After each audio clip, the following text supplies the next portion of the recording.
Во меѓународна сцена Доналд Трамп е актуелен. Вели дека сака да ја заврши тензијата помеѓу Палестина и Израел, наметнувајќи свое решение, Дејан би рекол. Да, па во духот на американските председатели, ако земе да се анализираат сите претходни председатели и овој американски председател со свој мировен план за намалување, односно за надминување на повеќе децениските тензии меѓу израелците и палестинците на Блискиот Исток, што се смета како иницијална каписла за сите оние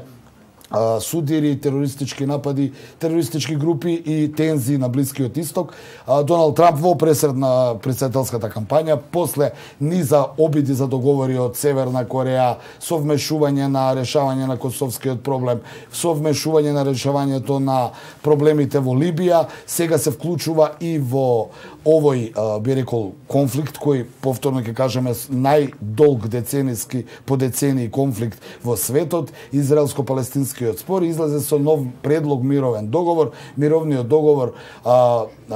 ги узбурка тензиите во светот, пред се на Блискиот Исток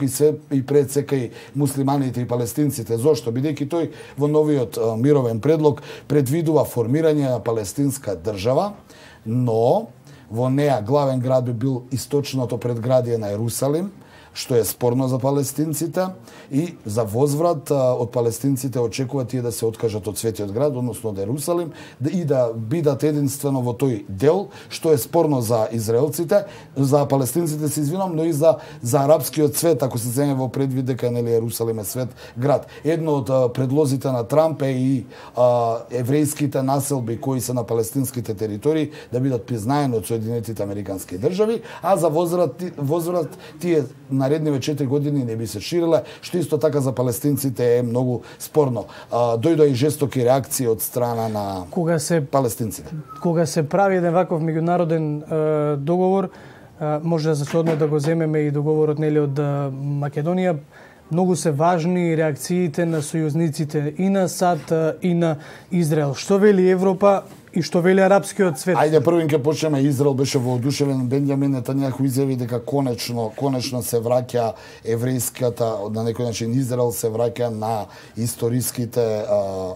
историските територии наречени Самарија и Јудеја, тоа се Газа и Западниот брег, што дополнително прави тензии меѓу палестинците и арапскиот свет. Го наречи историски договор и го упореди со оној договор од 1948 година, кога тогашниот американски председател Хари Труман ја даде дозвола да се формира еврејската, односно израелската држава. Наспроти тоа, повторно ќе кажам, арапскиот свет со жестоки реакции го прими овој предлог на Трамп, го отфрли, палестинците само порачаа дека не се подготвени да ја продадат својата земја за интереси. Од друга страна, Иран нормално во свој стил рече дека ова е голема завера и предавство кон муслиманите и кон палестинците, и дека и побара референдум палестинците сами да кажат што сакаат за иднина. Интересна ми е и реакцијата на Турција, која исто така го осуди планот на Трамп, нели традиционалниот сојузник, но сепак го осуди, бидејќи сите овие муслимански земји ова го гледаат како завера против исламот и унапредување на еврејството, што па има некоја употребна вредност. Ке потсетам, нели, доаѓаат председателски избори, па Трамп очигледно се обидува да се додвори на еврејската заедница во САД, која му е многу важна да ги добие овие избори. Европската унија за сега е воздржана, а Москва во свој стил изјави од Москва за сега дека нема да коментираат се додека не ги видат деталите на мировниот договор, и покрај тоа што ќе потсетам, Москва е традиционален сојузник на палестинците, барем според интересите, и секогаш ги поддржуваат. Повторно ќе кажам, овој договор може да биде нова иницијална каписла на Блискиот Исток, ако се земе во предвид дека со договорот некако муслиманските и арапските земји почнуваат да се обединуваат против намерата на Трамп да го реши овој мировен договор во корист на Израел.